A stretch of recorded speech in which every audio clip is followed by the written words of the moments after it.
байрлахын сайд айлчилж байгаа. Тэгээ сайдыг өглөөд осч яваад одоо эхний арга хэмжээний дуусчаад чуулган дээр ирсэн чад байхгүй багш шүү дээ. Тэгээ одоо гараад лав би групп дээр харсан мэд өчигдөр орой нэг 6-7-гийн одоо дараа байхгүй байсан. А би тэгээ өчигдөр нөгөө бэлтгэл ажилтаа байсан учраас шууд амарчаад өглөө яам дээр байж байгаа л сайн наашаа бодож. Танай намын одоо энэ хооронд үүсэж байгаа зодон тэр одоо ямар байр суурьтай. Гүн нам гэж одоо юу аах вэ? Ер нь тэгээд энэ нүүрсний асуудал босч байдаг шүү дээ. Үнэхээр нүүрсний асуудал байгаа юм бол одоо тэгээд ажилласаа төдөлж жагаад шалгуулад үнэн тогтоочих хэрэгтэй байх гэж бодож байна. Энэ бол одоо бас энэ улс төрд одоо лидер явж байгаа хүмүүсийн бас нэг гаргах ёс зүй гэж би бодож байна. Тийм учраас одоо энэ нүүрсний асуудалтай холбоотой мө гүм үү гэдгийг тодорхой болгож ингээ нэг талд нь гарахгүй болохоор энэ одоо ингээ төрийн зовлон болоод эхэлж шүү дээ. Энийг одоо тэгээд хийчих хэрэгтэй шүү дээ. Өөрөө одоо улс төрд лидер явж манлайлагч явж байгаа манлайлагч хүн бол манлайлагч байх хэрэгтэй. Тэгээ шалгуулаад ажлаасаа төдөлж байгаа тэгээд шалгуулаад холбоогүй гэдгээ гараад ирэх юм ямар нэг асуудал байхгүй гэж бодож байна. Тийм л. Ер нь одоо шалгуулаад авах хэрэг байхгүй гэдэг ийм зүйл хэлээд байна шүү дээ.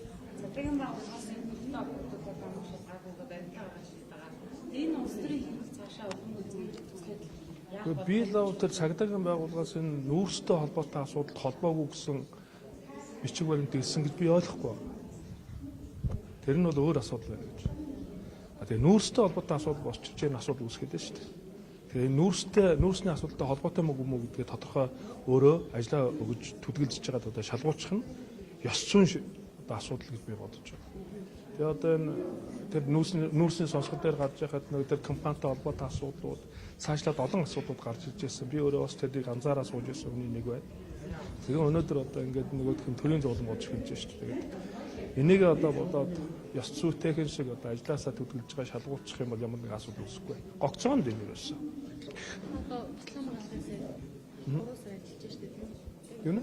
Сайдраа одоо 3 сар ажиллаж штэ. Тэгэхээр одоо яг сүүлийн үед юу хийж байна вэ? Одоо батлан малгайн салбар ямар хүн нөхцөлтэй байна вэ?